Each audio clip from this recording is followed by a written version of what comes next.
Yeah, I mean, I thought about it a little bit, and when I look back on my career, and I coached swimming for Joan Cronin a long time ago, but when I think about Olympic sports, Title IX came into existence in the 70s.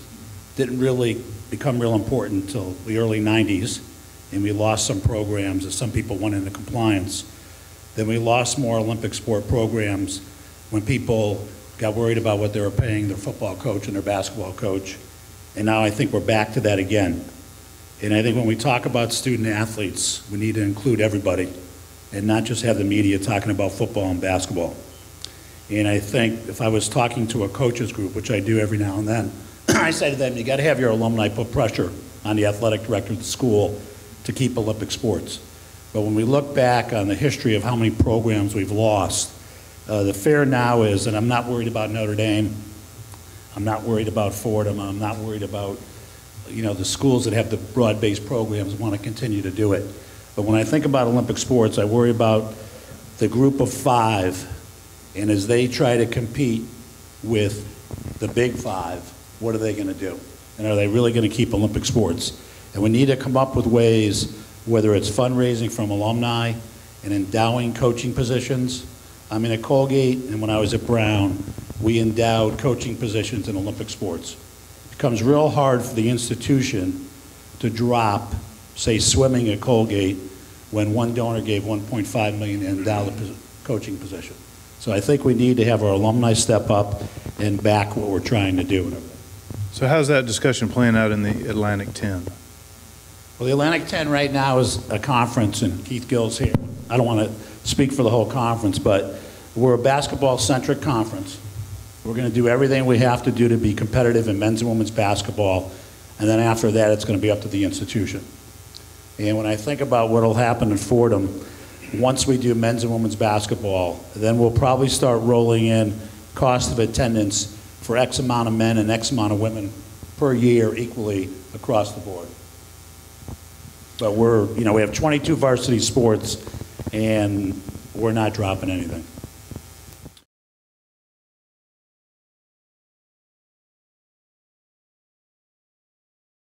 To put it all in perspective, if you look at our London team, about a third of our Olympic team in London were student athletes. They were either enrolled or they had graduated already, but a third out of 523 athletes came through your schools. And if you think of that in terms of Team USA and the impact it has on Team USA and the way our nation represents itself, it's enormous. So that's why it's such an important topic for us, because of those athletes, they won 30 medals out of 104. So 25% of the medals came from current or former student athletes. And going even into Sochi, where we had about 235 athletes on the team, 70 of them came from colleges and universities, either in the sport that they participated in that school or they switched over. So as you know, many bobsled push athletes, as an example, were former track and field athletes or came from other sports. When you start to look at those statistics, and particularly from my vantage point where I'm responsible for helping the athletes and the NGBs figure out how to win as many medals as possible, and when I say that, what we're really trying to do is put as many U.S. athletes as possible in a position to compete successfully internationally, so that they can want to reach their dream and represent our country, their family, their community, and really be what spread the values of Olympism. When you look at it from that standpoint, our system in this country is completely unique. It's completely, our success is dependent upon it. And so therefore, figuring out ways for the U.S. Olympic Committee to network and interact, whether it's at the athletic director level, at the president level, at the conference level, with coaches, groups, we've got to figure out a way to impact and implement with you to help protect these athletes and give them this good chance. And I think I would just add to what Alan said, that the earlier discussion with Oliver underscores the challenges that we have, and that is, even within this room, for those of you that live in this space, what we tend to hear consistently is no one really knows for sure what the future looks like. So as we're sitting there and knowing, based on what Alan just said, how critical this is to our pipeline and our success as Team USA, we're looking at NLRB decisions and now what I guess will come NIL and all of these other acronyms. Candidly, we've got 47 governing bodies, and a lot of them that operate in the Olympic space are undercapitalized. They don't have a lot of infrastructure, and it's the folks like yourselves in this room that allow them to perform. And so we're sitting back as the Olympic Committee, and part of why Alan and I are here this weekend is simply looking at the breadth of this challenge. What can we do as a committee in collaboration with our governing bodies to give these athletes an opportunity? And you know, it seems as though even with clarity trying to be injected into the process, there's a considerable amount of confusion, and we're just trying to make sure that we do what's best for the athletes.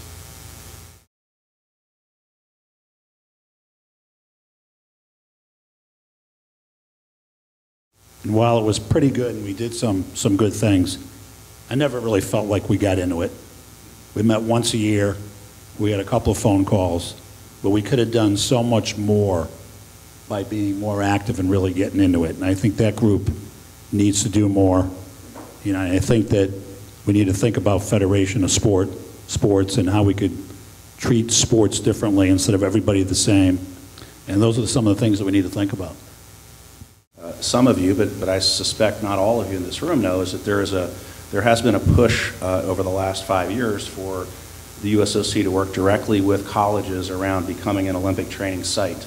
So Auburn, for example, right now, the work that Auburn is doing with team handball is extraordinary for us and is providing resources to those athletes that we could not otherwise provide. Drexel, Alan and I both met with Drexel recently on a similar basis. And so there's a lot of collaboration where we may be able to come in and at an individual institution, as Alan alluded to, using the rings and the power of the Olympic brand, do some things with you. And through Auburn, it was actually the kinesiology department. It wasn't the athletic department. It since has spilled over. But I just want you all to know that those kinds of relationships are, we're seeking those. As Alan said, we want partners in all corners to support the athletes and Team USA. So, you know, and we just recently had a governing body, USA Triathlon, and the NCAA, Joni, and others were helpful in getting that as an emerging sport. Triathlon is now granting money to colleges that are willing to take a look at women's triathlon. I don't know what that means in the greater scheme of your universe, but I think it speaks to the change, as Jack alluded to the report that they did 10 years ago. It speaks to the changing landscape when you now have a national governing body reaching out and reaching out with money. We tend to be quite good at the ask, always not so good at the give. So when you have governing bodies that are now reaching out, so the partnerships, there's an array of partnerships available. And as Alan said, the key is the communication, the relationships that we have with you so that you're aware of what we can do and vice versa.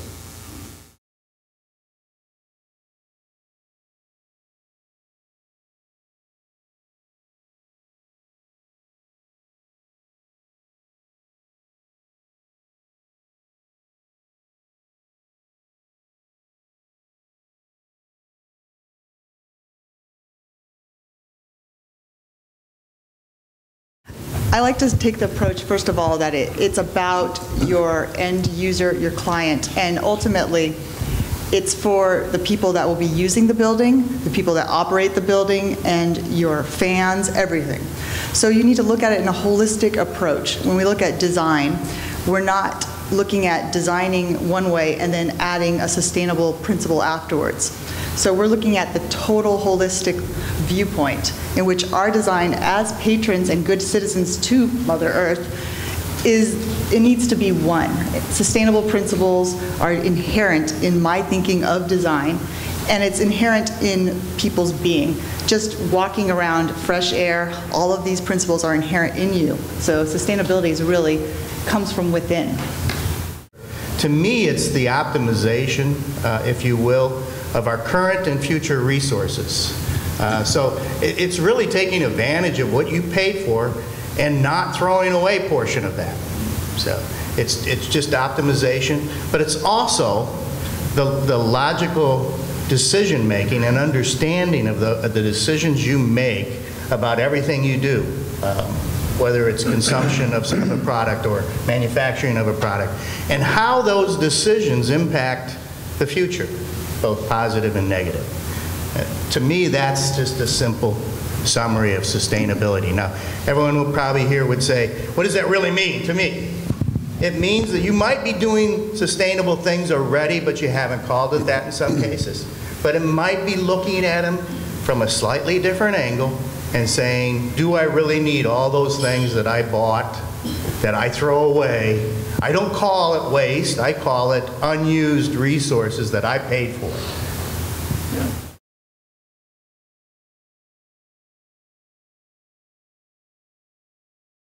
Well, you know, we look at it through the filter of an athletic administrator and someone that ultimately has to pay for it, generally on the front end. And you work very closely with your architects in terms of identifying those particular areas where you can be efficient. Certainly in the state of California, one of the most aggressive states as it relates to sustainability, we're very much involved on the front end in just making certain that that we do what's necessary. There's a thing called Title 24, which is the code that was established by the Energy Commission in the state of California. Very, very aggressive in terms of the kinds of elements that are required to be in both commercial buildings and in residential buildings. And just recently in mid-2014, Title 24 was ramped up even more in the state of California, and especially in the University of California, who are even more aggressive. All buildings on the University of California now have to exceed Title 24 compliance by 20%. So that's very, very difficult. And we're in the process right now of designing 2 more buildings, a football operations center and practice basketball facility. So we're right in the middle of those discussions right now as it relates to sustainability.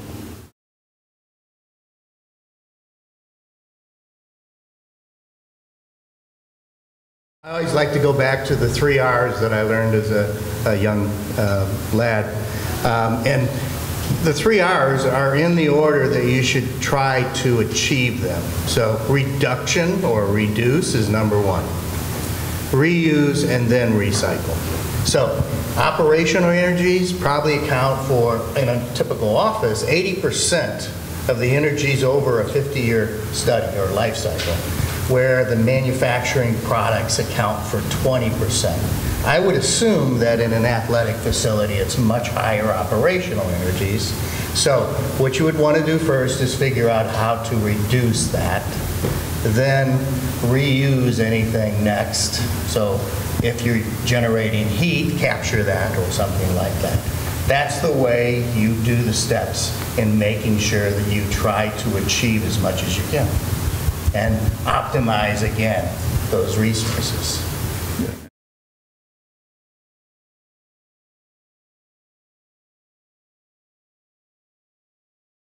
We probably should talk more about it, but no, it does not come up that much. But as I was trying to prepare for this, a website that's pretty interesting you may want to look at is called the Green Sports Alliance, and it lists all of the teams and programs and leagues and what they're doing and who's a part of the new sustainability and what measures and I see some competition forming from that, right? So certain colleges are on there, certain leagues, and I believe that's where there could be a competitive aspect or something that we talk about trying to match each other or one up ideally.